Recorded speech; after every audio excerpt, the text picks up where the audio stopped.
What's up guys, Rogue9 here and welcome to the Hot Breach podcast. If you're watching this live, as you can probably tell, there's only two of us today. Prodigio Pete is on holiday, so we wish him all the best and hope he's having a good time. I saw a picture today, it looks really nice, so enjoy your holiday and you'll have to make do with two of us for today. What we'll be talking about is the DDoSing issue in Rainbow Six Siege. We spoke about it at length last week, and literally a day or two after we discussed it, a lot of news came out from the developers about what's happening, so we'll be looking at that and discussing that in a little bit. Y4 Season 3.1 Patch has gone out, so we'll discuss all of the most important details in that as well. It's a relatively small patch, there's nothing too exciting in there, but a few little bits and bobs. The Modern Warfare PC beta was out over the weekend, so we'll be discussing that a little bit as well. And maybe something else that could be interesting is that there's been a slight change to how shotguns work in Rainbow Six Siege, specifically how the spread randomization works. So maybe we'll have a small chat about that, see if that's sort of impacted our game so far and what we think about that. Maybe towards the end, we might quickly look ahead to Pro League, because Pro League is starting again today. The EU games are already going on, and then in a few hours' time we'll have the North American games. We might look at that. I don't know how valuable that is after like a six to almost 8 week break. We've been away for a while now, but might do that, and then of course Q&A at the end. So let's maybe have a look, and let's start off with probably the happiest topic of these, and that's the DDoSing. Because that's been a problem for a lot of players, especially on console, which is strange. I wonder why it's always been more of a problem on console than on PC. I have a theory. Yeah, okay, go ahead then.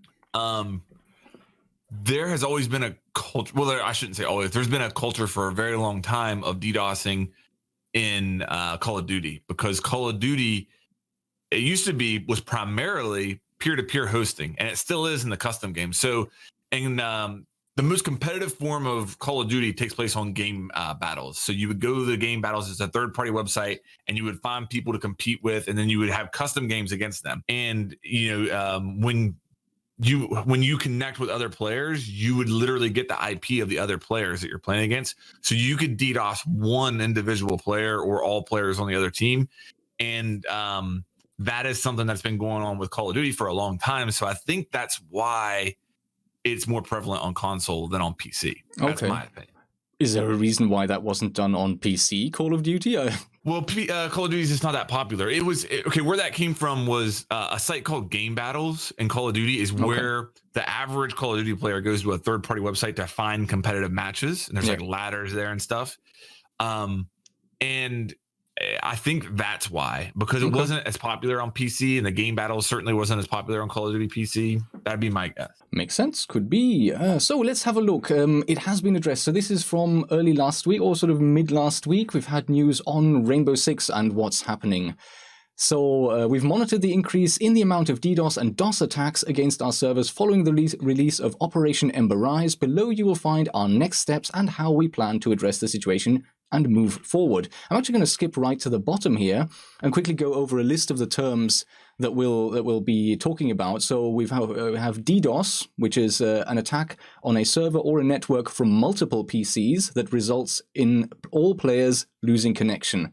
Then you have a DOS attack, which is an attack from a single PC that overloads the connection and may sometimes result in all players being disconnected. Then you have soft booting, which is basically a DOS or DDoS attack that degrades the network server to the point where some players are dropped from the match. And then we have stressing, which we also talked about last week, which basically degrades the server to such a degree that everyone keeps their connection, but has a ping of over a second, over 1,000 milliseconds, and everyone just sort of is constantly rubber banding, and you can't really move anymore. And that was kind of a favorite option, because you could use that when you're on defense and make it almost impossible for the attackers to get anywhere and to win. And you could also use it once you've planted a diffuser to make it very difficult to get to.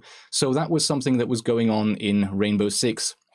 What is happening, and what has already been happening in Rainbow Six? So first of all, we have a ban wave, and I believe that's already happened. I've already seen some people talking about it. I didn't see anything in myself. I didn't see anything myself, but I thought I saw a video on YouTube where someone mentioned it's been happening. I was on the Modern Warfare beta all weekend, so I can't really say.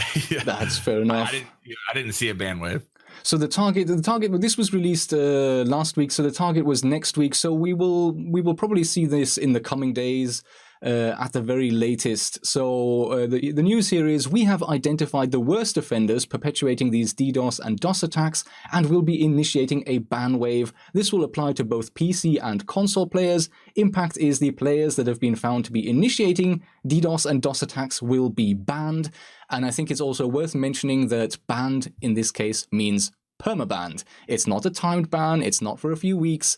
I think actually on Reddit today, I saw someone had posted an image and it was a timed ban that said 7,203 days remaining. So that's I don't know if that's a real image. That's an image that is on Reddit, on the Rainbow Six Reddit today. Someone saying the ban wave has started and it's a 7,000 day ban. You know what? That would actually be a nice PR move, in my opinion. Like, I almost feel like a 7,000 day ban is more powerful than an eternal ban. You know what I mean? Because that would be what? That would be that would be almost 20 years, right? Someone calculated it as 19 something years. Okay. I think Dota just did that. Dota just handed out a couple of 20-year bans. So that would be kind of cool if they did it that way. That's funny. Yeah, it's basically permanent, right? I mean, you could come back in 19 years and use your Rainbow Six account again. And I mean, imagine you used one of these DDoSing sites and you used this to win a few matches, and now your account, which you might have had for 4 years, you have unlocked all of these skins and everything. You may have even put additional money into it to get all these seasonal skins and goodness knows what else, is gone. That's it. You're done. Here's the thing, man, because you're exactly right. And I'm sure there's a lot of people like that, because you think about, again, the most of these people are doing it on console. They've never had to deal with this. I feel like a PC player who would DDoS, they would know, hey, there's a chance I'm going to get banned for this, because we're used to seeing hackers banned. We're used to all that happening in the PC realm all the time. But a console player has never had anything like this happen. You know what I mean? If you've played on console your whole life, you've never been like face possible like getting banned for anything. And I'm sure there's a lot of these people that have really high level accounts and have been playing Siege on these accounts for years and are gone now. I'm positive of it. Yeah, unfortunate but deserved, I'm gonna say. Well deserved. So the next point is Rainbow Six will be reducing the matches per server. So up until now, the way it worked that every server, every individual server would host 3 matches in parallel. So you have 6 teams competing in 3 different matches on a server. And this kind of made the DDoS problem much, much worse, because obviously when there's one player on one team in one match that attacks the server, it's going to be 5 other teams that are going to feel the consequences. Obviously, the target is only the opponent team, and you're trying to sort of stress the server or even crash the server in order just to affect their match, in order to give yourself an advantage. But you have 4 other teams engaged in 2 other matches that are also getting affected. That basically multiplies the problem by 3. Now, how that is being addressed is we are splitting this to have each server host a single match to reduce the impact. So from now on, if anyone does ever do it again, it's only going to affect the 2 teams. It's only going to affect the 1 match. It's still obviously not great if that can still happen, and there's more steps to talk about in a bit, but the impact will immediately be reduced. So good news there. This is kind of crazy, because you think about that. This will place the demand on Ubisoft to have 3 times as many servers as they had previously. Yeah. Which is kind of insane. Like, that's a much bigger pill for them to swallow than I would have thought that they would be willing to do. You know what I mean? Like, unless I'm missing something here, like if they were hosting 3 games on one server, now they're only hosting 1 per server, then in order to host the same amount of games, they have to have 3 times as many servers. Yeah. That's kind of crazy, man. That's a big investment for them. To do that. I'm sure that's not cheap. I'm assuming it's 3 times the cost, right? You have to rent 3 times the amount of servers to be able to deal with that. So yeah, it's a big step. And it's a hit they're taking in order to ensure that the players have the best experience possible. Good on them. Another thing that's happening is they are removing the escalating abandon sanction. So if you abandon a match, you get a timed ban, and that just gets worse and worse and longer. And of course, one of the consequences of that is if anyone is impacted by a DDoS or DOS attack, you can end up with a temporary ban for abandoning the match. And with this escalation, if it happened to you several times, you would just get longer and longer sanctions. So to reduce the impact felt by legitimate players after the match has ended via DDoS, DOS, or soft booting, this abandon sanction is now going to be, the escalation of it is going to be removed, at least for the time being. And that should be in the game by now. It was scheduled for end of last week. Yeah, that's unfortunate that we have to do that, because I was excited about that. You know, I've been somebody who's spoken out on abandoning matches and stuff like that for a while, but necessary. I understand why they did it. I think, the big part of abandoning matches in previous seasons, there was no MMR lock in place. So people were abandoning matches to reverse boost accounts. With the MMR lock in place, I think that there's not as many people abandoning matches on purpose. So, I think that's kind of been fixed in other ways. So maybe the abandoned escalation might not be needed at this point with the MMR lock in place. That's a good point. I had a comment here in my chat by Dude. He says, if they're using Azure, which we know they are, then the servers are VMs, whatever that means, and they can rent 3 times the number of servers, each at 1/3 the size, for about the same price. It won't cost them 3 times the size. And he says then VMs are virtual machines. So there you go. Okay. So they've got virtual machines running, and they can just buy 1/3 of them, or they can buy triple the number at 1/3 the size, and the price will be about the same. Okay, so that's good to know. At least it will have a benefit for us, nevertheless. Yeah. Mm-hmm. Next up, we have network traffic monitoring and management. We are making adjustments to how we manage and monitor network data and how we accept packets sent to our servers. They're not going to provide details, of course, because once you do, you're obviously opening potential loopholes that can be exploited. But they're saying this will have a substantial impact on DDoS, DOS, soft booting, and server stressing. So basically all 4 problems that we've been seeing in Siege are going to be addressed, and they're going to make changes in how the game and how the servers will work. This is targeted for early October. So we've got a couple of weeks until this comes into force, but that should have a significant impact as well. Yeah, that's probably the thing that's going to have the biggest long-term benefit. In all honesty, from this is making it harder to DDoS, I guess. So that's really good. Overall, I mean, that's everything that I'm hearing here is outstanding. Yeah, really. We have legal options as well. We've discussed the current situation with our legal team and assessed our options. We will be issuing cease and desists to websites and people hosting these services. Legal action against prominent DDoS and DOS attackers is in progress. The impact is to reduce the availability of DDoS and DOS service providers. Target is ongoing. I think this is worth discussing a little bit, because I think there's been a lot of confusion around this topic specifically. Because when the initial tweet came out, it did mention legal action is in there. And I think a lot of people got really, really excited about legal action against people who've been using this to cheat in the game. From what I understand with this paragraph here is, in terms of legal action, what it means is Ubisoft will be seeking cease and desist orders that will be issued against the service providers. So the websites that allow people to DDoS and the individuals running those websites, they will receive cease and desist orders, which then obviously have legal consequences if they continue to provide these services.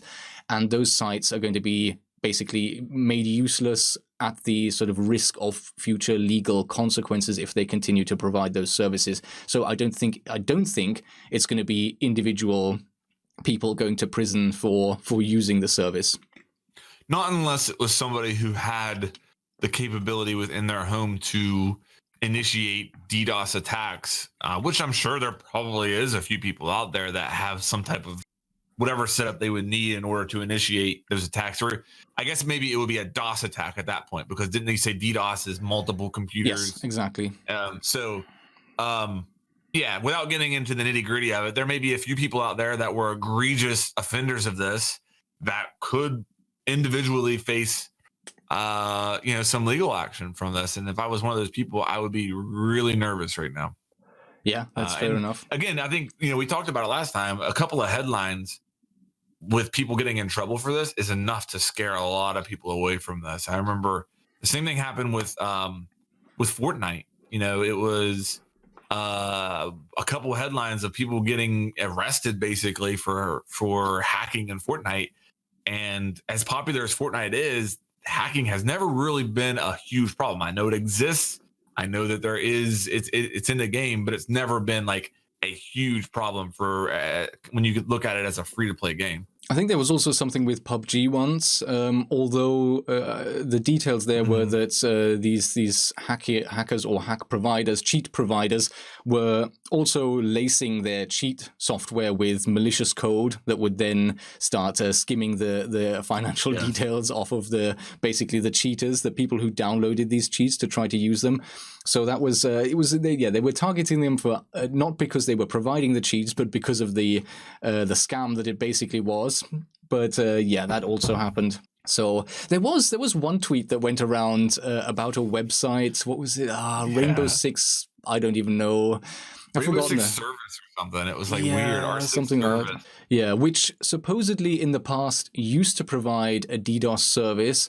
But now when you go to it, there's just this page that tells you this website has been seized by Ubisoft Montreal and Europol. That turned out, sadly, someone tweeted at Europol and said, by the way, can you confirm? And they said, yeah, this is a hoax. Thanks for bringing this to our attention. Turned out to be fake. It was a little bit exciting. It was a little bit fun to see. Yeah. But yeah, I wanted it to be true. Yeah. Sadly, that one was not true. So, and then maybe let's look at the final part of the list of actions being taken. Ubisoft will be working with the Microsoft partners. Development is ongoing with our partners on the Microsoft Azure team, and we are working closely with them to develop both short and long-term solutions. The impact is this will have a substantial impact on DDoS, DOS, soft booting, and server stressing. Target is ongoing.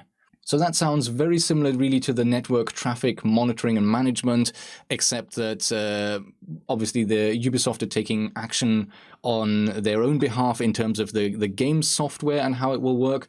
And then they're also working with Microsoft to sort of change how those servers are secured, the servers themselves, and hopefully just make it much, much more difficult in future to be able to provide these services. That, I mean, again, it kind of goes back to what we said last week, in that this is a video game problem. This isn't just a Rainbow Six Siege problem. So it's in Microsoft's best interest to try to find a solution for this, just like it is for Ubisoft and every other game manufacturer and publisher. So it's good to see that this has Microsoft's attention as well. Yep. And yeah, that's all in all really great news. It took a little while to come out, and that's understandable as well, because while all of these things, I mean, you're talking about getting in touch with the legal department and then starting court cases, and you're talking about certain fixes already being put out. It talks about obviously identifying all of the people who have been using the service to initiate this ban. We have to make a nice long list of everyone who needs to get banned. So all of those different things are going on in parallel, and it makes sense to just have one big announcement to say all of those things rather than come out with them bit by bit or piecemeal. So it's good to have that news out. It's good to see the problem being very, very strongly addressed. Like this is not a half measure. This is not we're doing a little bit here or there. This should have a very, very quick and very permanent impact on the problem that we see. Yeah, absolutely. And I think, more than anything, just the fear now, like this is like two bugs / problems in a row where nothing's been said by Ubisoft, and then all of a sudden you wake up one day and boom, hey guys, guess what? We were tracking the people doing this, and there's going to be a ban wave coming. So moving forward, next time you encounter something like this, if you're somebody who's looking to exploit this, silence on the aspect of Ubisoft doesn't necessarily mean that they're not tracking people who are doing it. And that's something that's going to have to be in the back of your mind if you're trying to exploit bugs, glitches, or cheats or whatever. Very fair, yeah. I think there was just like one of the reasons why this became just a mounting problem was because there was just sort of an idea that, hey, this is not going to get addressed. It's not bannable. They don't know it's me. They won't know ever it's me. And yeah, guess what? You turned out to be wrong, right? So you're completely right. I fully agree. You do this in future, whatever it is, cheats, glitches, DDoSing, you're risking your account. And if it's worth winning a few matches for you and then risking whatever you've put into that account, right? However much time and effort into unlocking stuff, or even how much money. Because I mean, recently I think there was a tweet going around where someone asked, how much money have you put into Siege? And some of the responses there were quite eye-opening. Like, I've never sat down and calculated all of the money that I've put into Siege over the years. But you think about it, if you've been playing this game for 4 years and you've been getting a few of the seasonal skins here or there, and you've been maybe getting some of the Pro League skins and some of the event stuff, you can sink a lot of money into this, and you get banned, that's gone, and it's your fault. Yeah. So keep that in mind, eh? Yeah. You know, along these lines, I just thought of this. Did you happen to see the tweet that was going around the community of the BBC doing the report on the guy who was hacking? Yeah, I saw that. What did you think about that? It seemed a bit odd. Like, the cheat itself looked really weird. Like, when he was playing, his own character turned this sort of neon mint green. Yeah. And it's like, what is the purpose of that? Well, I think it had to do with the cheat basically turned every player in the game green, because if you look, the enemies were green as well. Even the dead bodies on the floor were green. Right. Okay. So there's that, and then he had like a damage modifier in there as well. Like a recoil thing. I didn't watch the whole thing. I was a little bit okay. This is gonna sound crazy. Like, I'm not comparing. Let me preface this by saying I'm not comparing creating hacks in video games to somebody selling drugs. But imagine BBC going into a drug dealer's house and just being like, this person makes $1,500 a week from selling crack. Let's sit here and watch him sell crack to people. Hey, look how good this crack is. It's amazing. It's almost 100% pure. I mean, and look, he's got some type of system set up where the authorities can't detect him. Now, again, I'm not comparing video game hacks to selling crack, okay? But it did bother me a little bit that they were glorifying it. To me, they felt like they were glorifying. Like, look at this guy. He makes hacks that are undetectable, and he makes 1,500 pounds per week doing it. Yeah, look how good the crack is. That's quite good. Yeah, it was a bit weird. Like, yes, did it glorify it? Hard to say, but it was like this sort of. It was almost reverent. It was looking at the guy and like, wow, look at this teenager who's making money, selling this stupid cheat. And then, I mean, at one point they're suggesting that it's being used in competitive play, which I don't believe for 1 second. It's absolute nonsense. When the hacker guy, this Dutch teenager, whoever he is, when he talked about this is being used in competitive play, I think he might mean Go4s, maybe someone Go4s or like Challenger League quals at the most. Yeah, I would even say, if that, and like even for Go4s, you have to upload MOS files, right? You're not getting around that, and it does take screenshots of your screen. Like, you can't really use a cheat that turns your character neon green. Like, it's not going to happen. And to talk about that at LAN, there's no way, because there's always 2 people at least standing behind the players. One of them's a coach, and one of them is an ESL invigilator who is looking at all of the screens, and he's got headphones on. He can hear what's being discussed. They know, like, there is no way you can use a cheat like this in competitive play. Like, even Go4s, I think you're going to get caught sooner or later, because guess what? You have to use MOS. So that was a bit dumb that he started bragging about, I've got competitive players using my cheats. It's like, no, you don't. You really don't.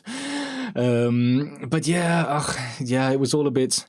I don't know. I don't even know. It's just, it's me being a little bit sour because I don't like to see the game that I love displayed in that way. If I'm being honest, with myself, if they'd done that same story on PUBG, would I have batted an eye? Probably not. But at the same time, yeah, I do think there is something to say there. Like, I would prefer if maybe they would have presented the side of this person is committing copyright infringement, and many people have gone to jail for doing this. And I know they mentioned that throughout it a little bit. They talked about some people in China getting in trouble with PUBG and stuff like that. But I feel like they glamorized it a bit much for me personally. Yeah, it highlighted the dangers barely, if even. I don't even remember at all. And one other thing is, like, who is this guy? Why does a teenager know how to do this? Like, I don't remember his story fully, but I think he said something like, well, he wanted to find out, and then he got in touch with people, and they kind of taught him how to create these cheats, and then he started to make his own hack. Like, okay, like, right? I mean, it makes it sound a bit easy. If you know how to code or whatever, then you can do it. I don't know, but it was kind of weird. And it didn't even. I would love nothing more than for him to get arrested, because that would be cool. It didn't even look like a particularly good cheat. Like, the whole turning your own character green looked a bit dumb. The wall hack was very rudimentary. Like, there's this one clip where he's shooting through the ceiling and he gets a kill, but all you could see was the name tag, like when someone spotted. So it was like if you run out as a defender, or I think maybe if Caveira interrogates one of your team members, just sort of a floating name tag. That's what it was. It wasn't like an outline. It wasn't a skeleton or anything like that. It was just a name tag running across the ceiling, and he sort of shot up and he hit him once in the foot, and that was a kill. So it's not even a particularly good cheat that they were showing off. And yet, I guess the guy makes some money with it. So there's that.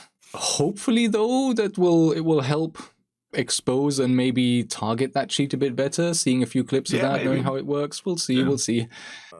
That's an interesting question. I was looking at a question. I was assuming it might have something to do with the discussion. We'll get to that maybe later, because that's not related in any way. So yes, that's a very good point. Shall we move on to Year 4 Season 3.1?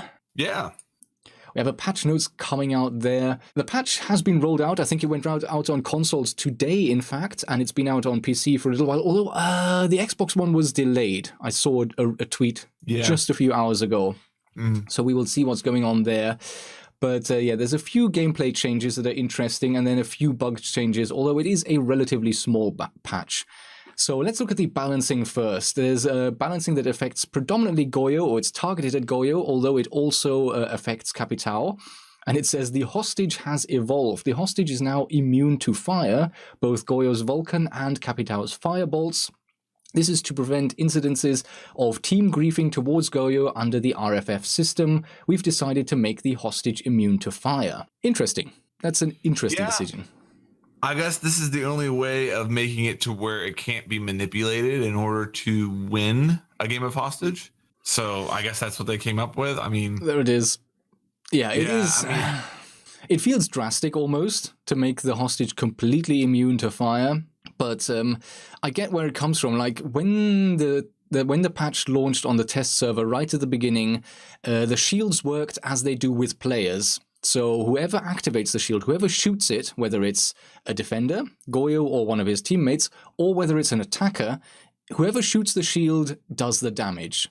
So if an attacker shoots a shield and it kills one of the defenders, the kill goes towards the attacker's count. So that's how the shields work.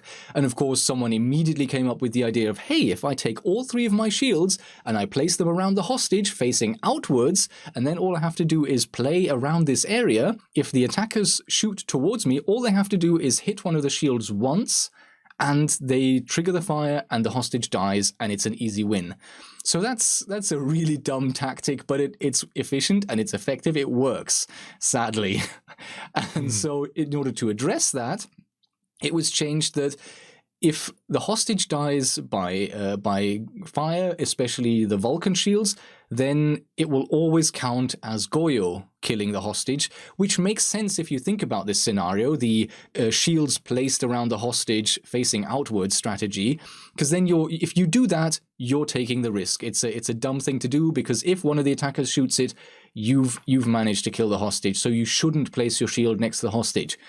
Nevertheless, there's still the problem that all the attackers have to do is get to the hostage, run to the next shield instead of having to run all the way outside. Just drop the hostage at a shield, trigger the shield, and you win the round. Like, there is nothing that any of the defenders can do to stop that. Once you get close enough to a shield, once you trigger that shield, you win the round as an attacker. So that's not ideal either. That's pretty stupid. And I guess then where we've arrived at now, something that will just take all of these problems and reduce them to zero is the hostage is fireproof. There you go. I haven't played hostage in so long, forgive me, but is there a way to revive the hostage? You can revive the hostage. Mechanic in just like in like T-Hunt? Yeah. Yeah, you can revive the hostage if you. So now I guess the only weakness would be if the hostage gets down, a Capital could firebolt the hostage and keep you from reviving it, and a Goyo could destroy shields and keep you from reviving. Yes, that's a potential weakness with this, but probably the best. I mean, I don't think that's very likely to happen, but yeah, I mean, this is probably the best scenario. That's actually a really good point. Yes, you could then, down, as long as the defender's down the hostage, you could just keep firebolting the hostage to stop the revive. There's just no way around it, is there? There's no way of doing this without causing problems. Right. That's but there we are. And I think it's hostage. Exactly, and that's actually a really good point because I don't usually make a point of disabling any of the modes. I don't really bother, but I don't remember when I played hostage the last time. It is so long ago. Just I guess whoever I'm squadding up with. Event. Yeah, that was about. That is actually it. So hostage is no longer. It's not in ranked, and it's not going to be in unranked. The only way you can get it is in casual, and even there, you hardly ever see it. You don't see it anymore. So how much of a problem is this? Yeah, virtually zero, I think. In general, the whole thing is going to affect almost nobody. There's just going to be a small percentage who even play this mode anymore. And well, now the hostage is fireproof, so that's, I guess, out of all of the options, it's the best one we have. Is the next change that's coming, and again, this one is a little bit controversial already. There is now RFF squad management, so reverse friendly fire. We have now expanded the RFF system to squads. If players of the same squad damage or team kill other team members, RFF will be activated for all members of that squad. Again, this makes... who you queue with. You know, I mean, don't queue with people who are jerks or you're going to pay the price. Yeah. You know? That's one thing. This makes sense, again, because there was a weakness in the RFF system in that quite frequently people would queue up solo queue and would end up playing with a 4-stack, and each one of those guys could, if they were trying to annoy you, could team kill you or could damage you and would get away with it because how many rounds are there, and they could just take it in turns to grief you. So that's being basically addressed. That's what this is for. It's to make sure that if a squad is trying to sort of circumvent the reverse friendly fire system, that will no longer work. On the other hand, there are also problems. I mean, I think it was Goga tweeting saying, what if we're playing with 2 or 3 people or 4 people, like playing with 2 or 3 friends in a 3-stack or 4-stack, and you end up with a cheater on your team. You can now no longer rotate through team killing that cheater, which, yeah, you can't, because eventually you're gonna as a team, as a squad, you're going to have that activated for all of you. I don't know how it actually works. I don't know if one squad member accidentally does a team kill, does that mean that everyone, if you're playing with 3 people in one squad, does that mean it immediately activates, or does it mean that now it's more sensitive with the other players? It's a good question. I'm not sure exactly how it works either. Yeah, I'm not sure. Because that would seem a bit drastic. Like you accidentally headshot someone who runs in front of you at the wrong time, and all of a sudden your entire 4-stack is now activated for reverse friendly fire. That would feel drastic. I don't know if that's how it will work. So okay, I'm partied up with somebody. They TK somebody. It does not get forgiven. So let's say that the reverse friendly fire goes on to him and me. You know, if I then accidentally TK somebody, do I get kicked or do I just get killed? That's another question. Very good. I assume you wouldn't get kicked. I hope. I would assume that too. And then maybe if I did a second one, then I would get kicked. If you could, even, yeah. But because it's I mean, if you think about it, you don't even need to kick them. Just do the reverse friendly fire. As long as they can't do harm to somebody else, then why do you need to kick them? Yeah, and I suppose it has to be, of course, members who aren't in your squad. So it has to be team members who aren't in your squad. So that's a good thing, probably. That's how I assume it would work. The details are very light, and it's challenging to test stuff like this.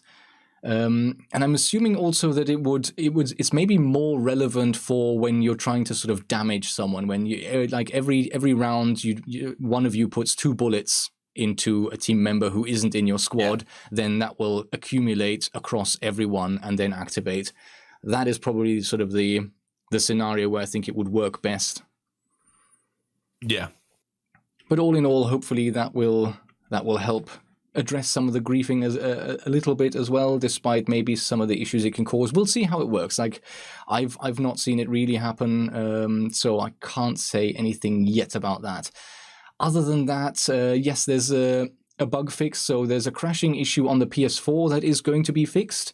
And they also say we are also in the midst of investigating crashing issues reported for PC and Xbox One as well, and will update when we have more.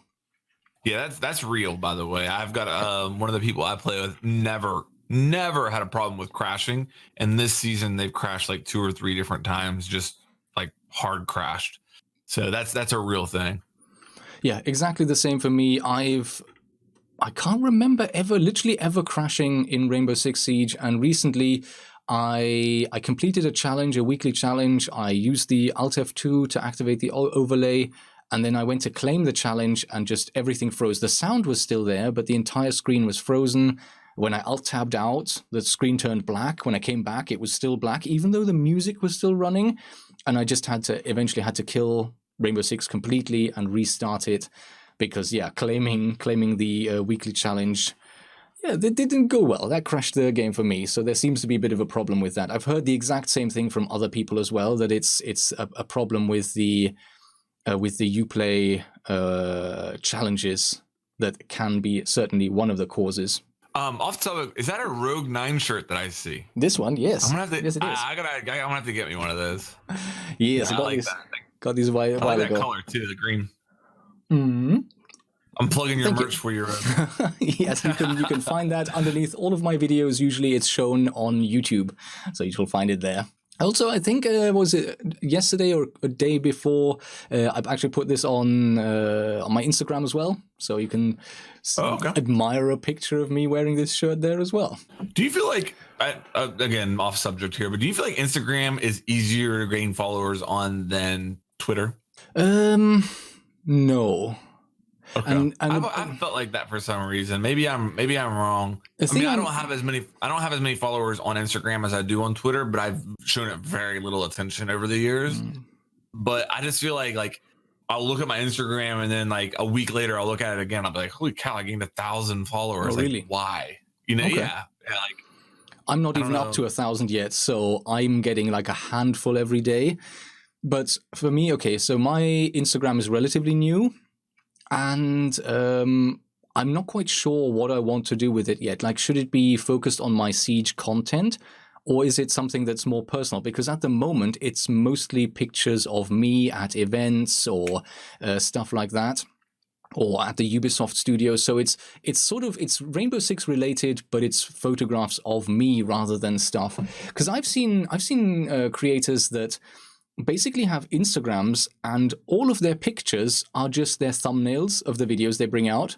It's just when they bring out a video, the thumbnail goes onto there, and they get tens of thousands of likes on something that is just the thumbnail of the latest video in sort of an album. That's insane. That's totally insane. Yeah. And there's an Instagram app for Windows, right? Because I just figured that out the other day, and that is changing my life when it comes to Instagram. Because before I was trying to do everything through my phone, and there's like pictures I have on my PC that I don't have on my phone and stuff like that. So yeah, get the app on Windows, and maybe that'll because I was just thinking about that. What's stopping me from putting my thumbnails up on Instagram? Well, because they're on my PC, not on my phone. But with that app, I should be able to do that now. Is that something that's valuable? Like, I don't get it. Like, I guess if you show the thumbnail and link the video, then people can. Yeah, I think, what is it? Once you get to 10,000 subscribers, you have these swipeable posts that you can make. So that's pretty cool. But I'm not even at 1,000 yet. So that's useless. Like, that would be really good. You can have a story saying, "Hey, my new video's out today. Swipe up to go watch it." Bang. Yeah. So that's good. But like, this is not. These aren't stories. These aren't things that go away after time. This is just the entire library of their photographs. These are my recent thumbnails for my videos. Like, what was it?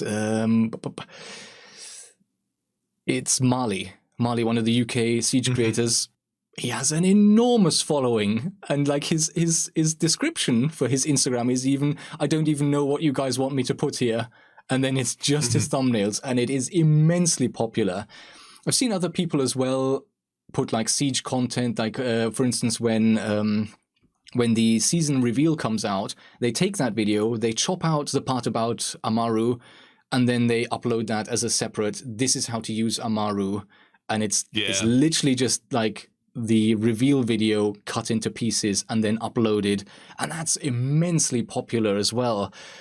I was like, I think a lot of Instagram content is stolen, to be completely honest with you. There's a lot of stolen content on Instagram. And whenever I say stolen, I mean just literally taken from somebody else's YouTube video. They cut out a piece of it and they put it on their Instagram with zero credit or anything. And I've seen that a lot on Instagram. People just go to Reddit. They look at whatever meme they think is funny. They just download the picture and put it up on their Instagram with zero credit. There's a lot of that on Instagram. I don't know. I guess I don't know. I guess going back to what I said at the beginning, I feel like on Instagram it's easier to get interaction than on Twitter. Whether it's followers, likes, or whatever.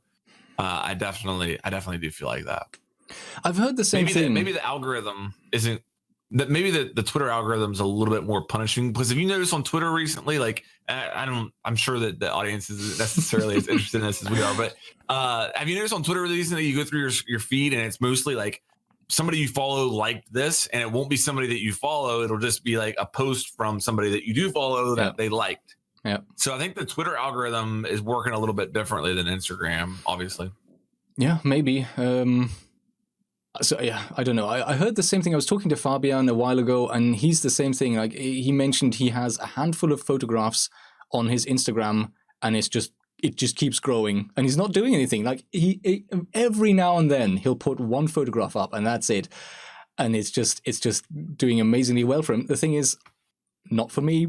Not at least up until now. It's like whenever I cross-promoted, whenever I put out a community post saying, "Hey, I've been at the ESL Premiership Finals and I've been meeting the teams and I'm behind the scenes, check out these photographs," and I put that on Twitter and I put that on my community tab in YouTube, and I say, "Hey, if you want to see more, go check out my Instagram." Yeah, that'll grow me by a few hundred, but that's it. Like, on a day-to-day basis, showing some cleavage, Rogue. Seriously, show some skin, brother. On a day-to-day basis, it does nothing for me.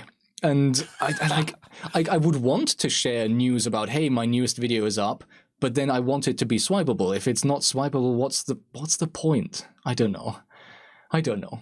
Anyway, there you go. That's if you're interested in Instagram and Twitter. Here's a little bit of a discussion. I found out just a little while ago that with the patch for Ember Rise, there's been a difference in how shotguns work.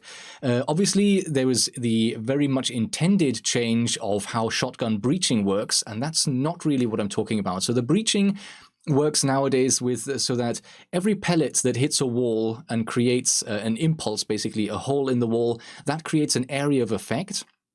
And that will destroy the wooden studs in behind. Whereas before, you always each pellet had to hit a wooden stud in order to take it out. So that's how the breaching has been addressed. And I think that's a great system. It just makes the breaching so much more comfortable with shotguns. You shoot and you're guaranteed that there is virtually no chance of any studs left when you've opened up enough of a hole to get through. But something else that has changed, and this took me quite a while to figure out, is that the random patterning of the pellets has changed just ever so slightly. So you might have shots from one to the other where if you compare before the patch and after that look similar, where there's no difference. But on average, there tend to be just a few more pellets in the center. So the spread is exactly the same as it used to be for every shotgun, the spread where both hipfire and ADS. But you have now this chance that a few more pellets will group towards the center than used to. And that makes shotguns a bit more powerful. The reason I went to investigate this in the first place was because I saw people talking on Twitter, talking on streams about how shotguns suddenly feel just that little bit more effective. And so, yeah, I tested it, and I tested quite a lot. I tested the damage, I tested the hipfire spread, tested the ADS spread, and nothing had changed. So it took me a while to sort of figure out, oh, hang on, there is a slight difference in how the random patterning works. And that was confirmed to me by the devs, so it wasn't just something I was imagining. So the question for you is, have you noticed a difference at all? Have you been using shotguns recently since the patch or even on the test server? Actually, yeah, now that you mention it, because I did a good bit of Amaru Supernova. Mm-hmm. I was running the Supernova with Amaru a good bit, and there were several times where I one-shot people with that. And maybe those people were weak. I have no way of knowing, but I was one-shotting people at a ridiculous range, I felt like, with that shotgun. So that would be the thing that jumps out to me. I didn't necessarily think at the time that it was because of a change with the shotgun, because I thought it was, well, man, I just haven't been using the Supernova, so this must be a better shotgun than I thought. But just so I understand you clearly, what you're saying is that they changed the way that the pellets spread out, and because of that, what about the change is making it more powerful? That's what am I missing there? So the way it's always worked is you have like a cone, like a maximum spread, right? It's a perfect circle. So if you stand at a wall and you shoot over and over and over again, your pellets will form a perfect circular pattern. Like it will never randomly go outside of that. So that's how it still works. But each individual shot, basically, if you count, like obviously every shotgun, and this is something that not everyone might know, every shotgun has usually 8 pellets. Almost all of them have 8 pellets, apart from the Bailiff, which has 4, because it's only a 410 caliber. So every shotgun has 8 pellets, and 1 pellet will always land perfectly in the center. So if you're trying to take out a camera or a gadget, if your aim is on, you will hit that. So that's something interesting to note. And then you have the rest of the pellets, the remaining 7, they get spread in a random pattern around within this sort of cone, within this circle. Now, the change is that the patterning now is there will still be pellets that will go all the way to the very edge of the circle, and there will still be that 1 pellet that is right in the middle, but instead of maybe having 1 right in the middle and then 1 relatively close and then maybe 3 in sort of the midsection and then 4 around that or whatever, I'm not counting here, you'll just have a few more pellets clustered closer towards the center than you had before. That makes sense. Okay, so if you were aiming at somebody's shoulder, if your dot is on somebody's shoulder, you're more likely to land more pellets now than you were previously, because the pellets in general will be closer to the middle of that reticle. Yeah, I mean, even if you're aiming perfectly center mass and someone's like 10 meters or 15 meters away, you have more chance of landing more pellets, because there will be a greater chance of like 2 or 3 pellets clustered relatively close to the center compared to how it used to be before. And correct me if I'm wrong, obviously the damage on a shotgun is calculated per pellet, so landing more pellets means doing more damage. Exactly. I mean, shotguns are surprisingly powerful. If you think like the ITA-12S is the most powerful, and at close range that does 70 damage per pellet times 8. So 560 damage. If you land and maybe I should know this, if you land a pellet on the head, that doesn't count as a headshot, does it? You get a score for a headshot. So you get headshot bonus points that are added to your score, but in terms of the damage, it does upper body damage. Okay. So yeah, it counts as a hit. It counts just as a body hit, and it will do the exact same damage as if you hit the arm or the chest, up basically down to the waist. And if it results in a kill, and you have a pellet landing on the head, you'll get the headshot bonus, and it will pop up on the side. Was it plus 20 or something. Yeah. But yeah, you won't one headshot anyone ever, even if you're really close. Sort of in terms of my experience, I'm not a great shotgun user, I have to admit, so I can't say I've noticed that much of a difference myself. I rarely play the shotguns. I use the shotguns for utility, usually almost always on defense. For me, playing the shotguns in a combat role and actually trying to rely on them to get kills, I find intensely frustrating, especially on attack, because you just have no control over how close the enemies are and where they're going to pop up. And they only work at very close range. And that's still kind of the case. When I was doing the research, I played a few rounds and made sure to play shotguns, and I did okay with them. Did I do better than I used to? I guess so. Yeah, I guess I had a few rounds where I managed to survive while using a shotgun, and I got a couple of kills maybe in a round or something. So that was, for me, that's great. I just hate the shotgun so much. But other than that, like, it didn't feel like a massive change, because at the end of the day, it actually isn't. Everything stays the same. The spread stays the same. The damage stays the same. It's just that maybe if your aim is central, obviously, if your aim is off to the side, then maybe actually under the old system you would have done better with more pellets spreading a little wider. But if your aim is pretty central on your opponent, there is just an extra little bit of a chance that 1 or 2 pellets might hit where they would not have before. And yeah, that is something that is interesting. That is too interesting to look at, to note. Next time you play Canal, try playing shotgun on both attack and defense. I think people are going to call me crazy here, but well, first of all, Canal is a close quarters map. If you think about the inside of that map, it's extremely close quarters. The only 2 long lines of sights are the bridges on that entire map. So on defense, you can get away with a shotgun 100%.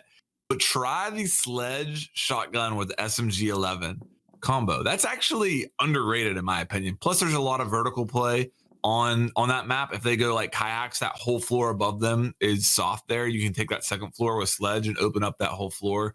That's actually a really good setup on that map. The sledge shotgun SMG 11 combo is something to consider. I may.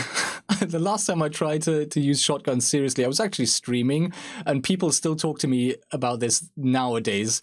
Because like I think I was playing Caveira, and I thought, you know what, I'll just take the shotgun, and I actually got like 3 kills in one round, and I thought, oh, okay. And I thought, hey, now that I've done these 3 kills, maybe I'll go for this weekly shotgun challenge. Hey, let's just do that.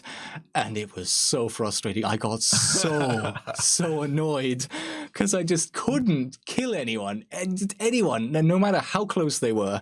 It was a minor nightmare, and I still have PTSD from that. So we'll see if I'll ever attempt that again. Shotguns can be frustrating for sure. Some people enjoy them. Some people, but there you go.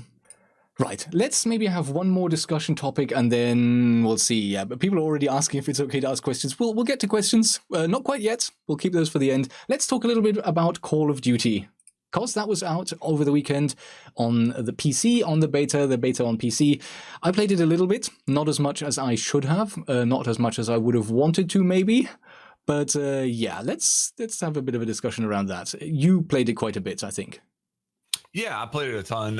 So this was the second weekend for me. I played it the first weekend, or the first 4 days were on PS4 only. I spent the entire 4 days this time playing on PC only. Comparing the experience on PC to PS4, it ran really well on PC as far as frames and stuff. 0 issues there. I loved all the options. I felt like I could customize everything really well. I feel like the game is really well optimized for PC, going between the two. I did feel like it was more difficult on PC.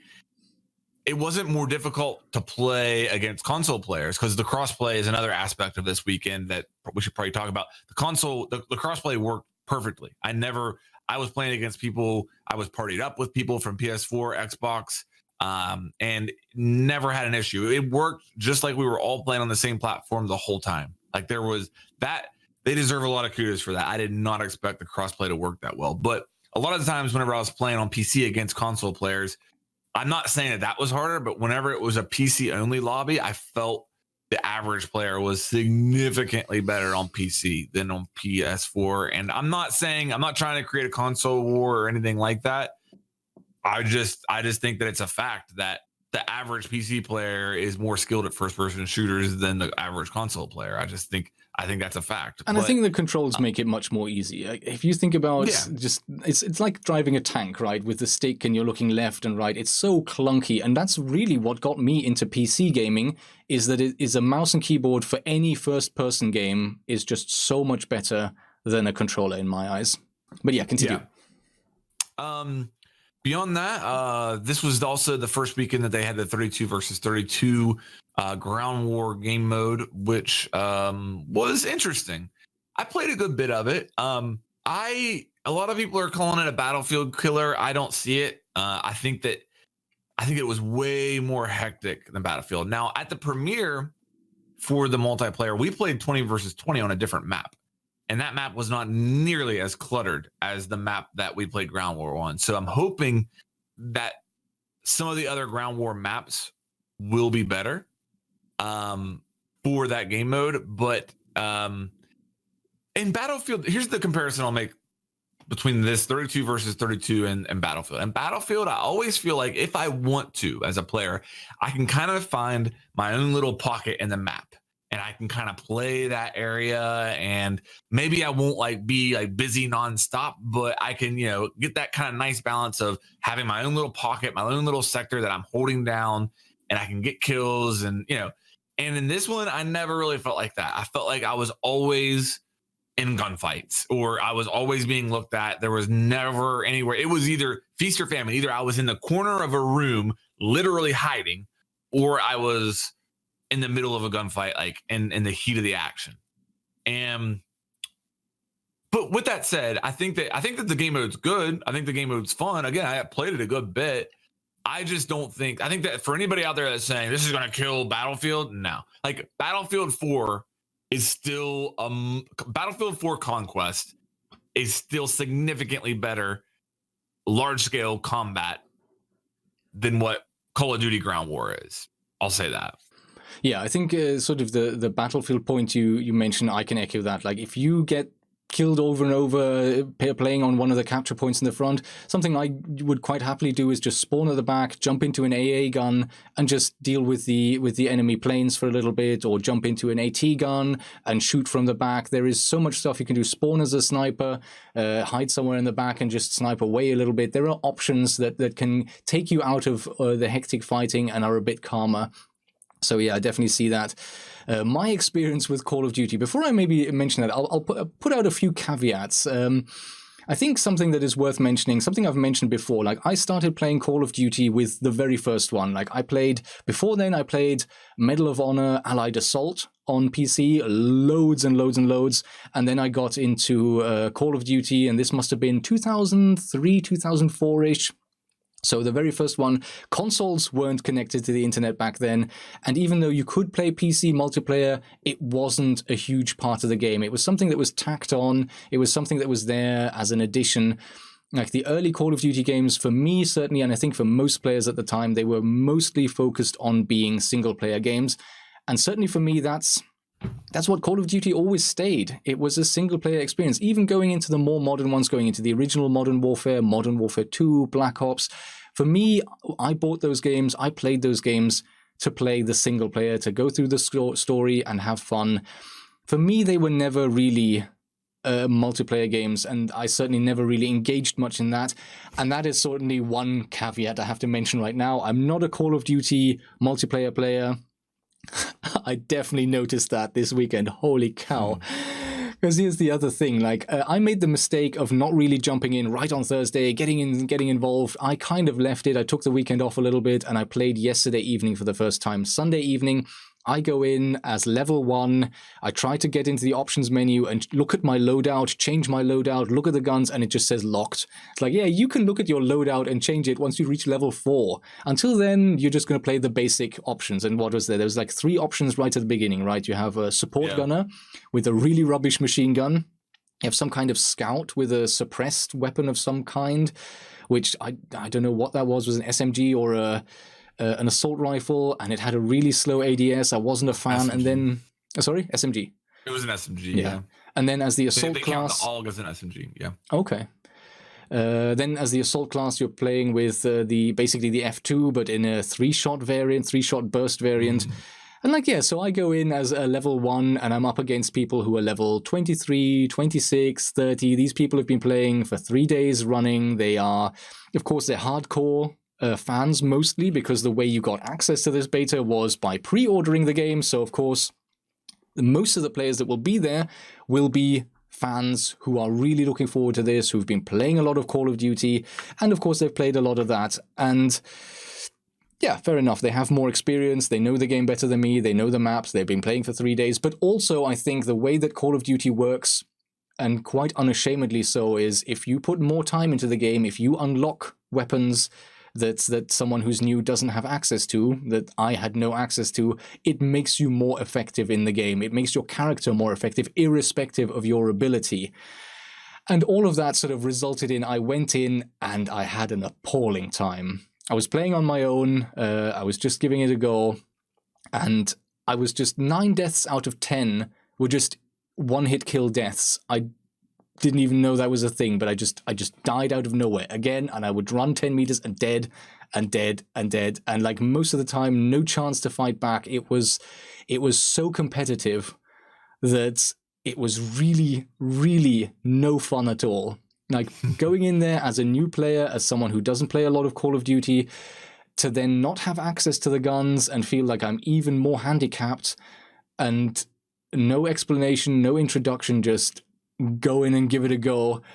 It was a horrible, horrible experience. And in all fairness, I should have given it more of a go. I should have stuck with it. I should have grinded out to the tier where I can unlock the options menu for the loadout and give it a go.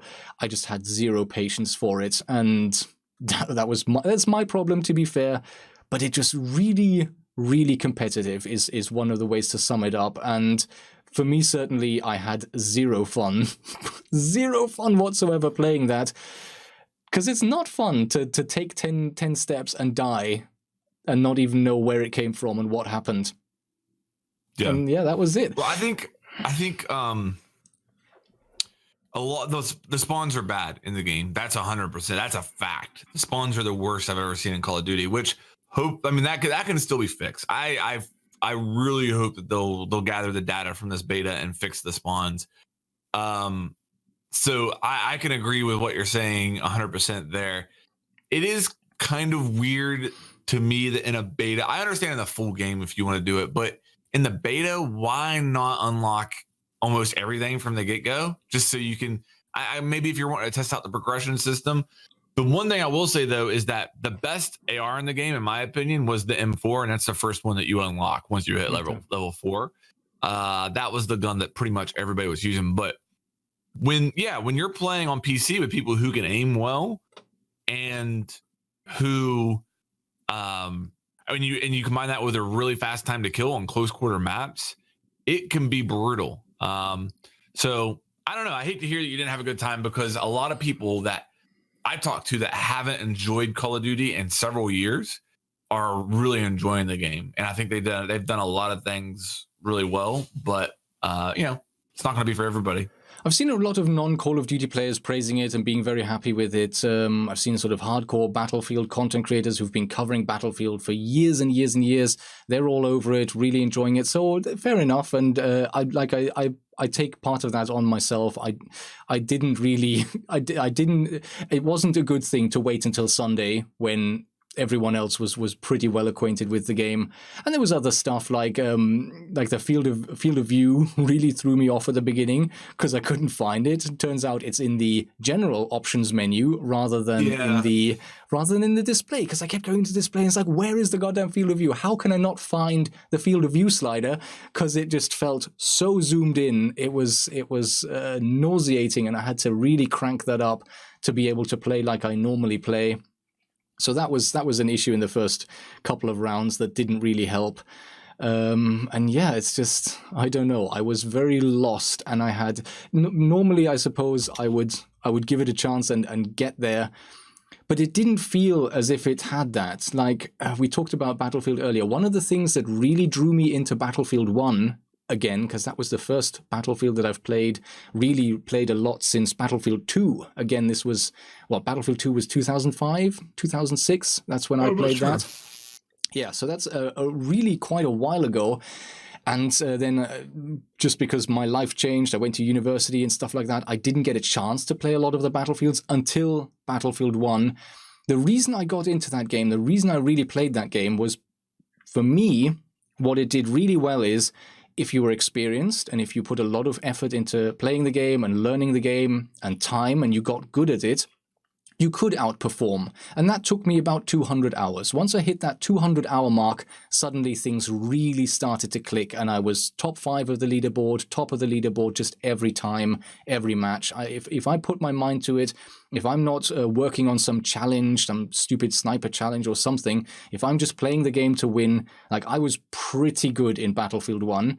But the reason I got to that mark, the reason it allowed me to get to 200 hours was something that I thought Battlefield 1 did really, really well, and that was it allowed new players or lower skill players, lower experienced players, it allowed them to still have fun in the game. Like, even if I was middle of the leaderboard or bottom third, I still had enough fun throughout the first 200 hours to stick with it, to get to the point when I suddenly turned out, hey, I'm pretty good at this now, and then I was having fun because I could really impact each and every match.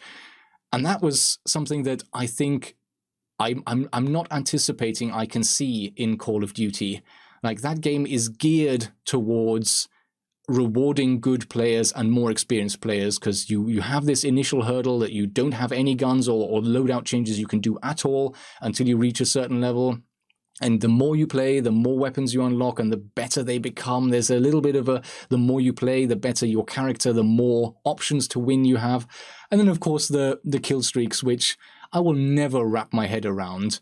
The idea to reward high-performing players, for whatever reason they're performing well, with tools that allow them to perform even better, to me, that's an unbalancing tool. Like, that takes something that is maybe already not well balanced. You might have one team that is stronger, or individual players on one team that are much stronger than individual players on another team, and now you're making them better. Now you're giving them tools to be even better.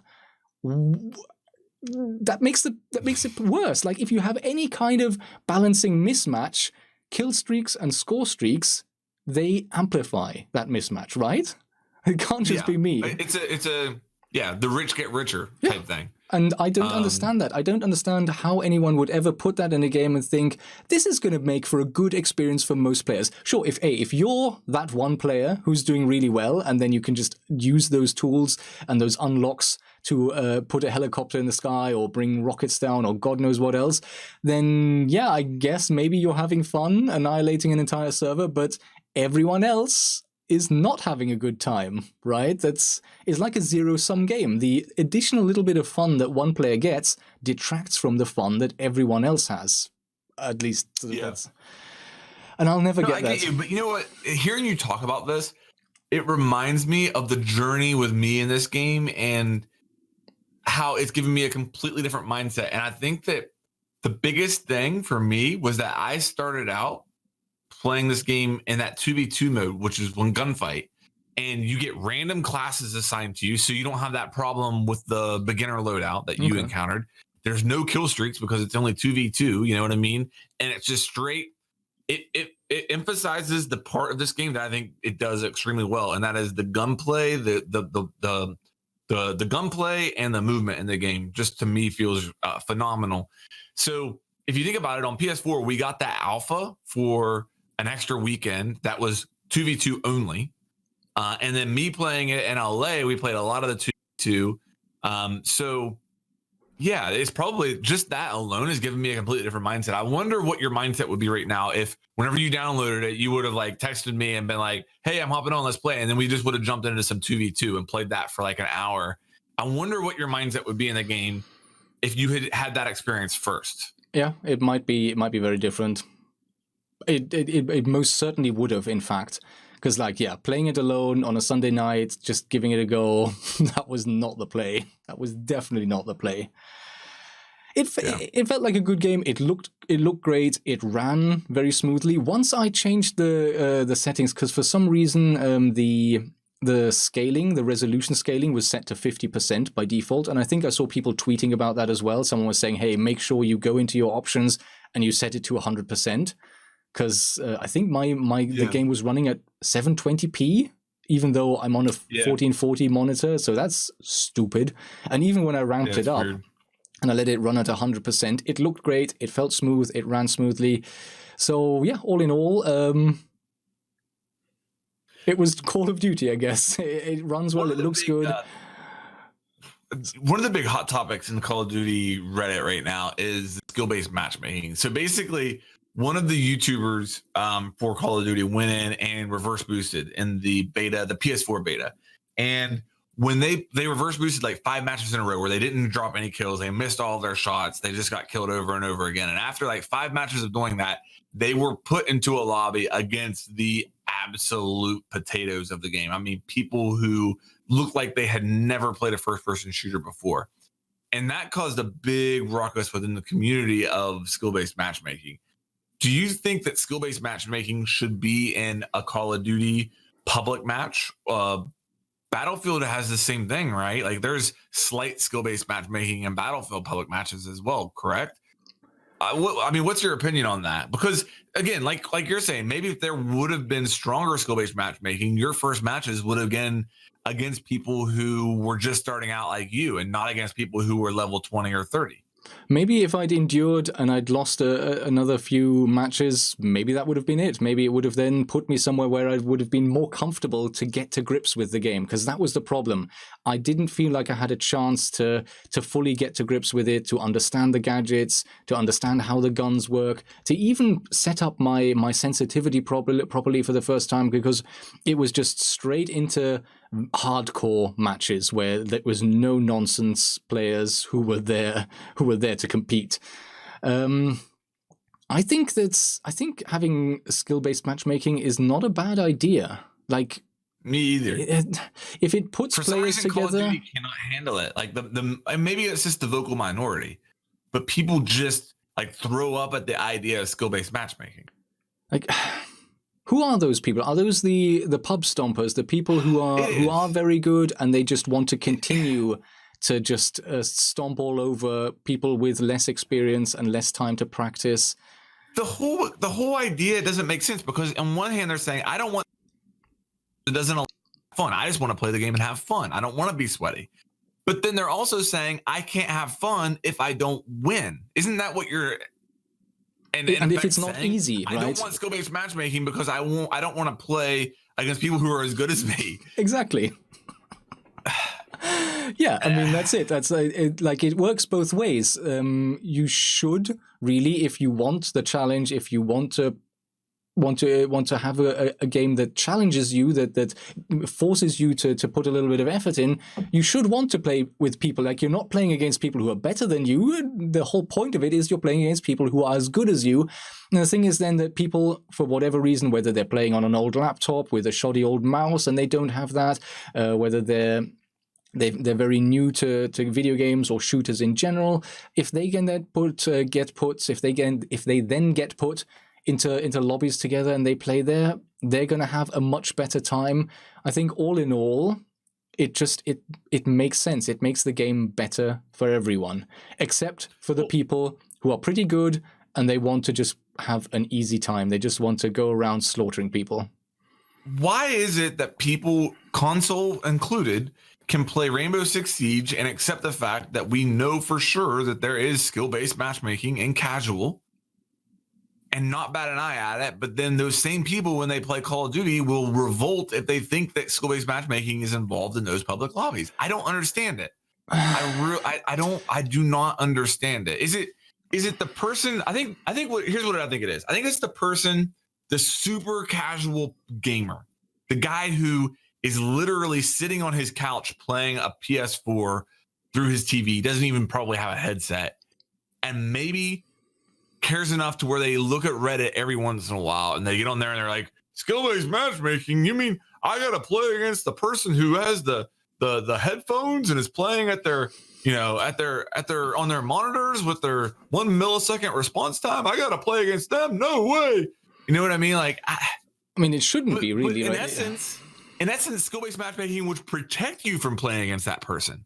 Exactly. Unless you deserve to be there. If you're dominating, then you're going to play against that person. But if that person is dominating you, then eventually you're not going to play against that person. I just don't get the whole thing. Yeah. Man. Well, I do understand it to a degree, I have to say. Like, it is fun to just do really well at a game. And if you can do that, like, okay, it's not going to happen every time. Sometimes you'll get into a match and there's like 2 or 3 really good other players on the other team, and it's going to be a bit more of a struggle. But then sometimes you'll go into a match and for whatever reason you've matched up with people who aren't as good, who are not as practiced, and you're just going to have an easy time of it and you're going to have a really good round.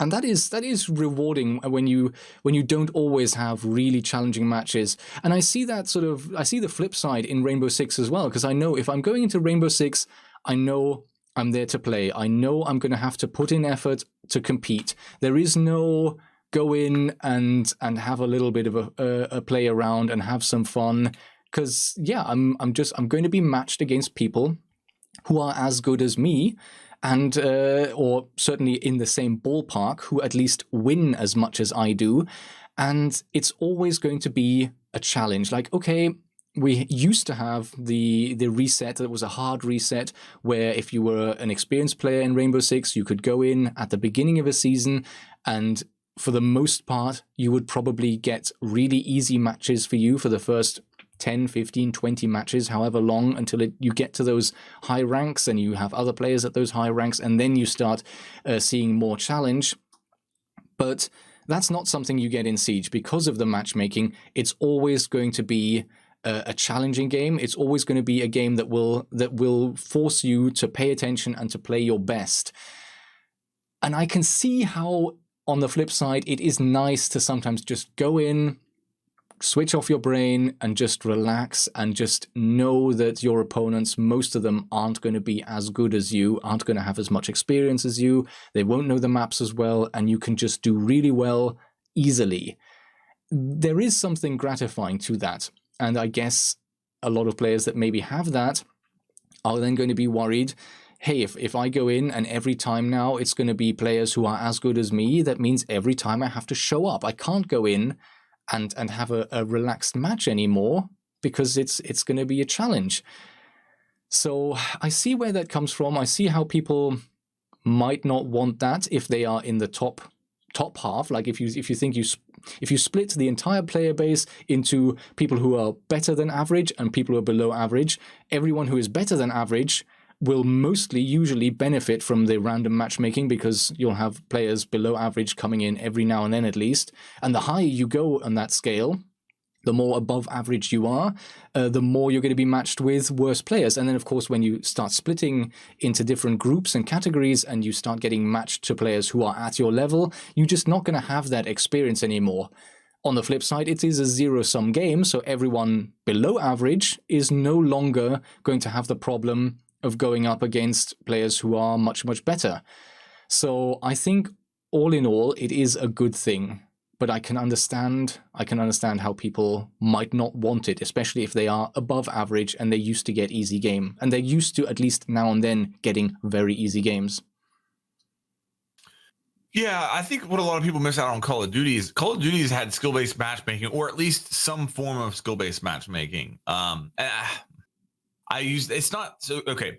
My understanding is that Call of Duty does not have skill-based matchmaking like Siege does. Like Siege Casual literally tracks your MMR, assigns a number to you, and matches you against people within that number parameter. It's all invisible to you. You don't see it in the casual aspect, but it's there.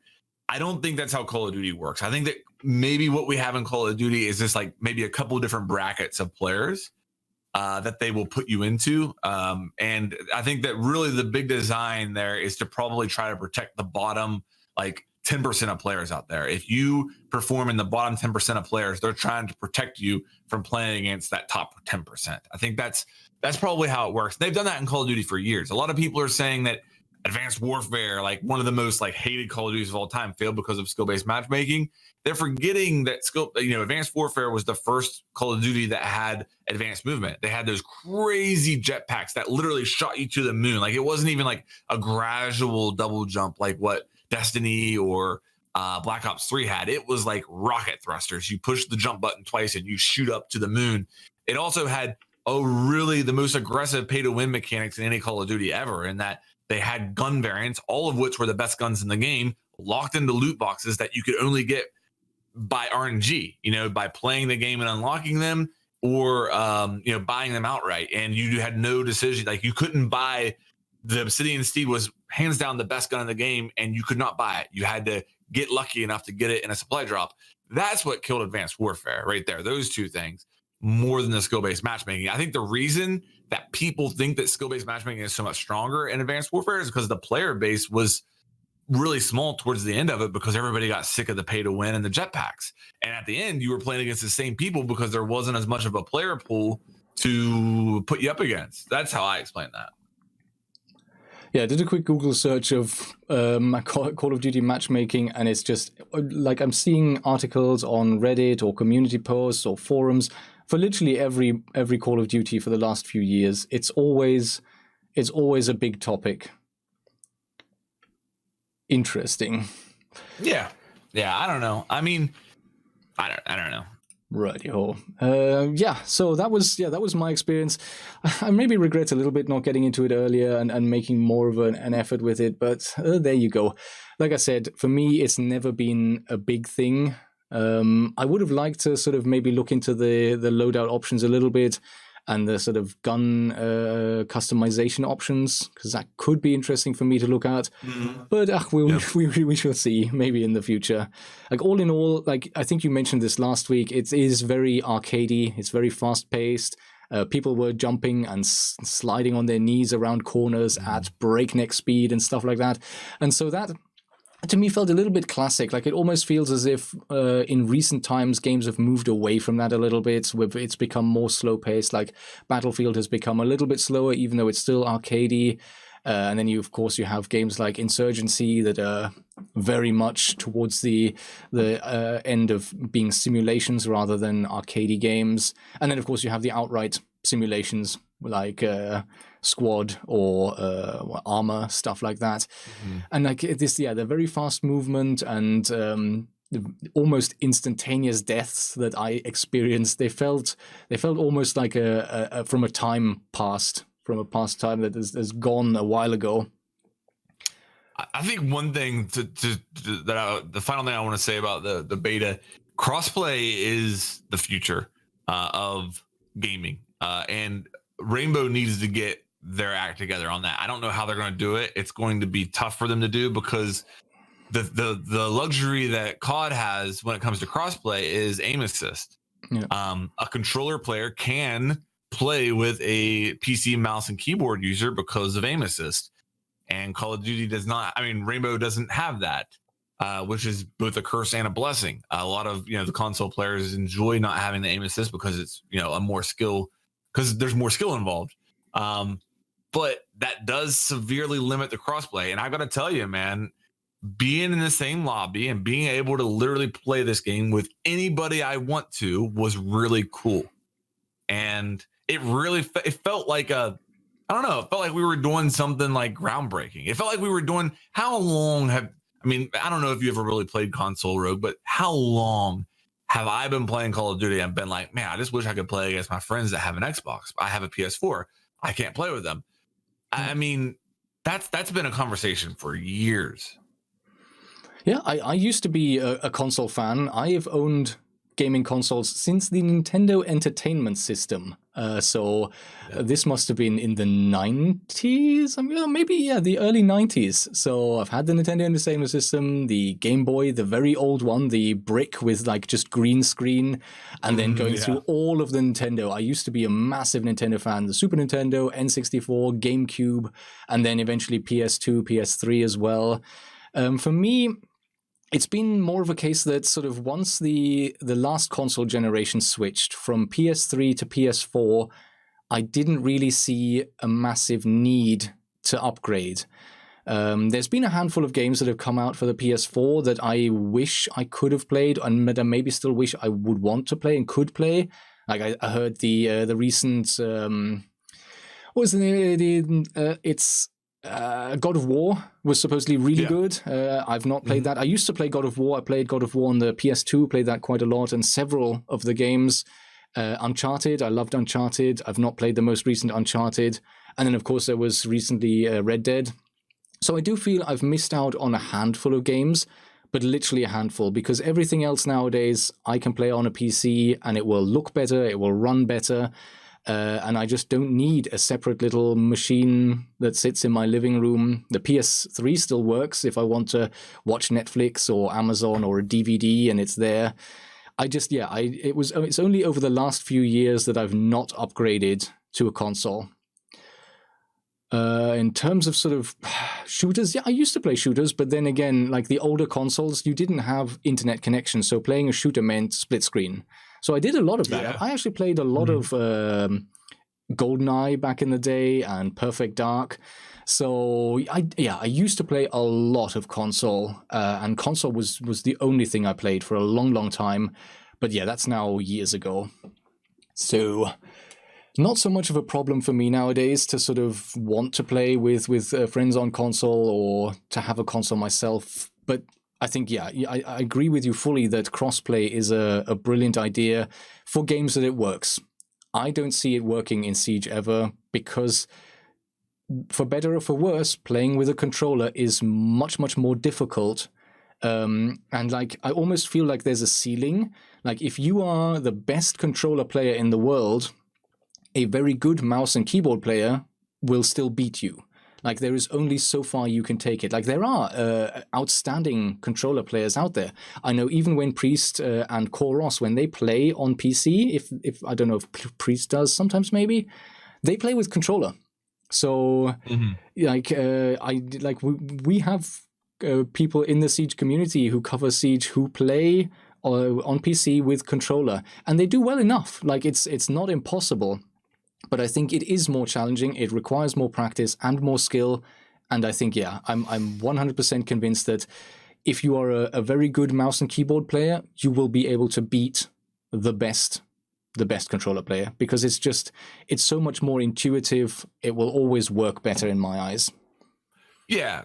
All things equal. I mean, obviously, there's the game sense factor that comes into play there, but that's that's obviously a variable you can't control. The only thing I could say is maybe if they get to the point where native mouse and keyboard support is a thing on maybe the next generation of consoles, then you could allow crossplay, because you would be playing mouse and keyboard versus mouse and keyboard, whether that's on PS4, Xbox, or PC, and allow the players to do that. That way could work. Yeah, at least sort of if the console players opt in, because I mean a lot of people play console still, not because it's a better experience, not because the graphics are better or anything, but because they can just sit down on a couch and play with a controller. Like, I don't see how you can really play well with a mouse and keyboard while sitting at a couch. You need a table in front of you, and then can you sit on a couch with a table? You're going to need to do something different, right? So I think there'll always be a bit of a hurdle there. There'll always be a bit of a gap, because console by nature usually, or at least used to, mean controller, because it just adds to the convenience of it all.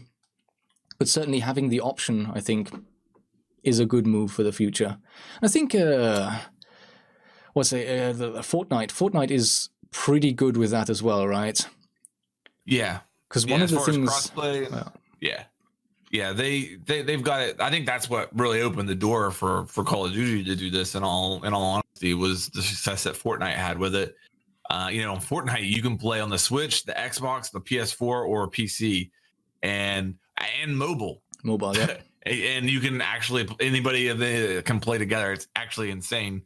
And yeah, they've detected the inputs and separate players based upon inputs. And Call of Duty is doing the same thing, I believe. I played against several people that were using controller on PC. Mm-hmm. Now, if they check to disable crossplay, I believe, correct me if I'm wrong, but I believe if you're using a controller on PC, you would play against only console players. or other controller players if you disabled crossplay? That's a good question. I'm not sure how that would work. Yeah, I'm not sure yet. I'm not sure it's fully defined yet, but it would make sense that way. Yeah, I remember while I was looking at the Fortnite's invitational rules, there was the option for players to ask for a phone. They could play on their phone if they wanted to compete, and that's insane. Like, imagine going in with a phone there, and you had people with controllers and people on keyboard and mouses. That flexibility is really cool to see. Alrighty then, so that is pretty much it for the discussions. I think maybe we can do a little bit of a look ahead to Pro League, which I mentioned at the beginning is starting again now. And if you want to start maybe asking questions in the chat, we'll get to those in a few minutes as well. So let's then quickly switch over. I'm not going to go too in-depth here because stuff is already going on, and I think it'll be mostly interesting for that hasn't started yet. But yes, so the Pro League Playday, I think it's Playday number 8 for the second half of the season has started today, and we've had a few games in EU already. The Vodafone Giants beat Sisu, but only 7-5. That's surprising, I have to say. It's really surprising to see the Giants, which are one of the top teams in EU right now. They are very, very good. And Sisu have been really bottom of the pack. They've struggled throughout the entire season. To see them manage to scrape out a 5-7, that's good for them. A second match was G2 versus Chaos. G2 won that quite comfortably, 7-3. Good for them. They definitely need to sort of pull their socks up a little bit. The next game was Vitality Navi, and Navi won that 7-1, so outstanding performance from them. And then Team Empire and Penta are still ongoing. Really? Yep. Well, at least the ESL page hasn't. To that, yeah, the ESL page hasn't been updated yet. That's what I'm going with here. So that actually, obviously, Empire hasn't been updated yet, but that actually puts the Giants in first position right now. Team Empire still to come. Navi is now third on 15 points. G2 have climbed to 13 points as well. Vitality on 13, below G2. Chaos is only on 7 points in 6th position. And then Penta at the 7th with 5 points. And Sisu still only 1 single point at the bottom of the leaderboard. Then let's look at the games later on today. We'll have, in North America, we have Dark Zero playing Sonics, EG playing Rec, TSM, Luminosity, and SSG Rogue. What are your thoughts on those matchups? Any sort of things off the top of your head? The one that jumps out to me is Reciprocity versus that's probably the most exciting matchup for me personally. Just those teams always kind of play well together. Reciprocity obviously has a roster that hasn't changed in quite a while. And EG is going through some changes there, so that's probably the one that I have my eye on the most. Yeah, interestingly, EG only lost 2 matches in the first half of the season. One was against Dark Zero, and one was against Reciprocity.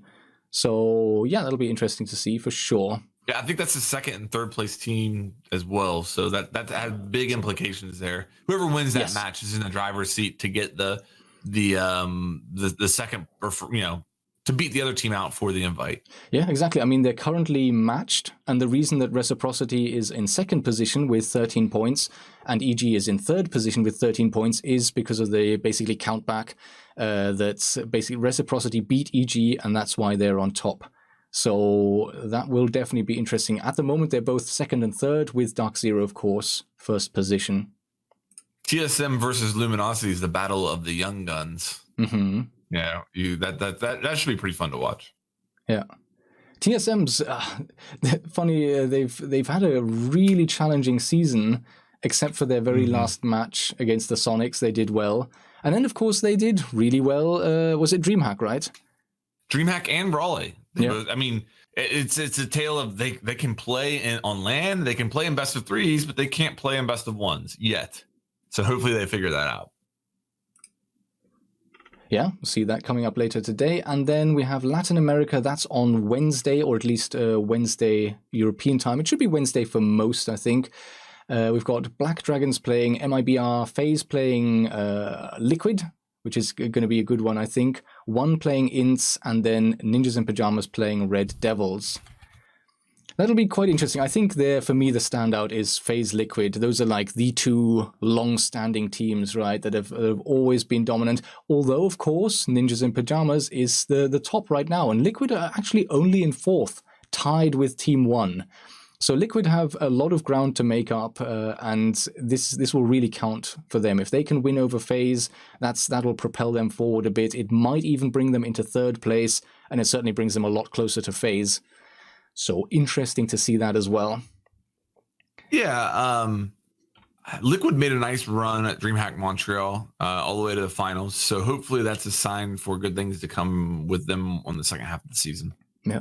Interesting, this season has been very different in Latin America. I think at least the last 2 halves of the season before this, and maybe even longer, Latin America was always the region out of the 3 main regions that was so well balanced, where like even up until the last play day, the first 4 or even 5 teams were within striking distance of each other. That's not the case this time around. We've got a very clear hierarchy, very clear separation. NiP right on front with 19 points, then FaZe with 17, and then a big step down, 11 points for Ints, 9 for Liquid, 9 for Team 1, 8 for Black Dragons. So I suppose a packed midfield there. And then right at the bottom, MIBR and Red Devils as very weak on 3 and 1 points. So a little different than it used to be in the past.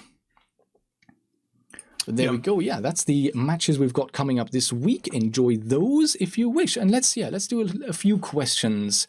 If you have one ready, you can go. Otherwise, I've got a few here. Okay. Question, this is from KCN. Okay, we'll do this one. Upgraded asks, do you think the devs should nerf based on bans? Well, they do, right? We know that's a thing already. Like this last big update, the mid-season update sort of towards the end of Phantom Sight, was very, very closely tied to the pick and ban rate. Very much so. So if operators were banned an awful lot, they ended up with, the way it was calculated, they ended up with a really inflated pick rate in the sort of chart that we get to see every season, that we've had to basically received every mid-season for now over a year. And that did very much inform. If you looked at the buffs and the nerfs, it was very, very much informed by the ban rates. Will that be that way going forward? I'm pretty sure it actually won't be. So I think that was an initial thing, and I think it's very worthwhile. Like, I don't think there's anything wrong with looking at the ban rates and thinking, okay, we might want to take this into consideration. Because what do the ban rates show us? I mean, you get operators that are taken out of the game. If they're taken out of the game very consistently, that can indicate one of two things. Either they are overpowered and people just don't want to play against them, although I suppose that's a bit of a challenging argument, because if they're banned, you don't get to play as them, but you also don't get to play against them. So maybe something else it will show, and that is maybe more reliable, is that it will show frustration. Like if people consistently don't want to play as or against Echo, and he gets banned all the time, is that an indicator that the developers need to look at Echo and think about how he plays? Same obviously for all the others, like Jackal was a main character there as well. Is that something worth looking at and worth adjusting to make sure that they aren't constantly banned? Like, I think it is worth asking the additional questions. Why are these getting banned? Going to the pro players and asking their opinion, but even going to regular players and asking why do you ban this operator? Help us understand that. And then depending on the answers you get, look at what can be adjusted. I think it is very valid. I think, yes, I think that they are fully justified to nerf based upon bans. But more than that, I want to see the bans influence operator design for future operators. You know, it's very clear people don't like playing against operators that they when they lose control of themselves. I think that's maybe the biggest things. Like, people don't like playing against a Jackal because they really don't have control of how a Jackal can influence them. People don't like playing against an Echo because they don't have control of how that drone can influence them. I think that's probably the biggest thing that I learned from that. So hopefully, more than the nerfs, the developers are using that information to base future operators and try to avoid those situations in the future. One of the things here I had in my chat regarding this question, it said Matimio received a Monday mailbox if Echo would delay the plant instead of canceling out the plant animation. That's not the direction I would go with Echo, because that's not the whole plant thing is like a really cool aspect of Echo. I like that aspect of it. The problem with Echo is that his drones are invisible and teammates can spot on them. There's a lot of aspects of an Echo drone that can leave you feeling helpless. Okay. And yes, that post plant is one of those things, but a lot of things have to go right to lead to you as an Echo denying the plant at the end of a round. The stuff that I focus on more than that is the stuff that happens more often, which is the invisible drones, teammate spotting on them, and just them making you drunk and not being able to shoot them, and that's probably the bigger impact of Echo, in my opinion. Yeah, absolutely. And I mean, it's not something that was always like that, right? Not so long ago, Echo only had one drone, and only he could use it. Like, even your teammates couldn't even look through that drone. And upgrading that to 2 drones and allowing teammates to use those drones freely, that is a huge change, because then you can just chuck both of them out, and even if you get no utility out of them, if you don't use the shock ability of it, and if you don't use the plant denial or anything, at least you have basically invisible drones that no one can find, no one can see, and your entire team can use. That was a huge buff back in the day, and it was, I mean, at the time, it was certainly a deserved buff. Whether it maybe went too far is a different question, but Echo was very unpopular back in the day, so to look at him and maybe do something about him, I think was worthy at the time. I had a question here from Brittle Steel. I don't know if you know this. I'm not actually quite sure. Do we know anything about the Call of Duty Modern Warfare servers and their tick rate? We don't. Nothing at all. I haven't heard anything yet. I was kicking myself. I would have loved to test it. How many of my games peer-to-peer hosted, if any, and how many were on dedicated servers? So no, I don't know. Yeah, I'm seeing stuff on Reddit where people are saying the alpha had 60 hertz. But okay, that's someone on Reddit commenting. Battle Nonsense will be coming out with something here soon. I haven't seen him upload a whole lot recently, but hopefully he'll be covering that game. Yeah. So not sure at this point is the answer to that. I had a comment here earlier saying Empire versus Penta was a draw. Interesting. Oh wow. I'm surprised by that. Which then actually means if we look at the standings, that means Empire would probably... I think it's already been factored in now. I think it's been updated. So they're now 1 point behind Giants. Does that make sense? No, it can't. Well, if the Giants won and Empire drew, that's a possibility. Yeah, okay. Yeah, no, actually, I'm seeing it now. I think it's been updated. Yeah, they got a 6-6. Okay. So that now means that Giants are actually leading EU. Interesting. Awesome. The undefeatable Empire is now in second place. They managed 3 draws. They drew G2, they drew Giants, and now they've drawn Penta. So 3 draws and 5 wins for them so far for the entire season. There we go. Yeah, thanks for that update. Very helpful. Must have only just happened because there were a few comments. Here's a question from Dasist Walter. Which maps do you think will be reworked in year 5? My guess would be Oregon would be on the list for a buff because it's been removed from Pro League, similar to like Canal. Mm-hmm. I would expect kind of the same treatment there. So I would throw Border into that mix. Trying to think, what are the other like casual maps? People really dislike Chalet. People really dislike Chalet. You see, I'm okay with Chalet. It's not one that ever really that makes me groan internally and think I don't want to play this. Chalet is okay, and I think maybe with a few adjustments, it could be pretty decent. Yeah, you're right. the thing I hate about Chalet is how strong Valkyrie is on that map. And this is more of a personal thing than like me, asking for a change based upon it. But if you think about like if a Valkyrie throws a camera out the upstairs, like master bedroom window that looks out the front, one Valkyrie camera out in that little like open area there can watch the entire front side of that whole map. And that cuts off an entire, and there's all those windows out there. Like people are like, well, just bring IQ. Okay. I'll tell you what, I will play Valkyrie. I'll throw a Valk cam out master bedroom window. You spawn in either of the two spawn locations and you go try to find that camera without me killing you. Yeah. Good luck. Some tree. You're walking out into an open field with a little visor trying to find this camera. Meanwhile, there's 100 windows staring right at you. The other thing I hate is the top floor.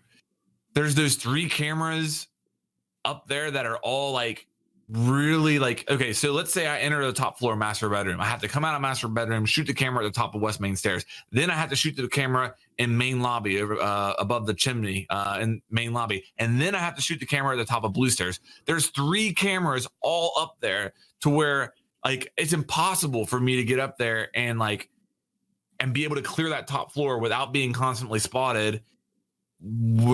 Even though I'm shooting cameras, you know what I mean? I just feel like that's a little bit weird. Like they need to work that whole area out. Yeah.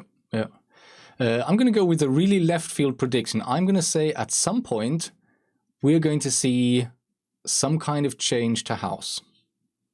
I'm going to say it's coming. Well, every time we've talked to Jeremy, and this isn't any insider, but every time we've talked to Jeremy, he has talked about playing. Okay.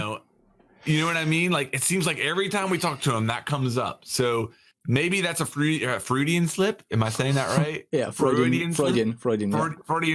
Yeah. Is that the right context? Yeah. Am I? That he's slipping that to us because in the back of his mind, he really wants to work on that or is currently working on that? Yeah, maybe. Yeah. It's been a big discussion topic. I think I can remember even seasons ago people saying, well, what if it was like a plane that's crashed into a building and then you have half the plane, half the building, and that gives more flexibility? Because that's the big thing. Like, apart from that, what can you really do with plane? There is just no flexibility because a plane, like even if you go back and play the situation, it's called tubular assault. You're going through a tube. That's it. That's the whole thing with plane. It's like this unique and very challenging situation where you have very little flexibility. They tried, when they designed it initially, they tried to give more flexibility by giving it three layers, basically 3 floors to work on, which helps, but still, it's going to be a really challenging one because that one won't work with buffs.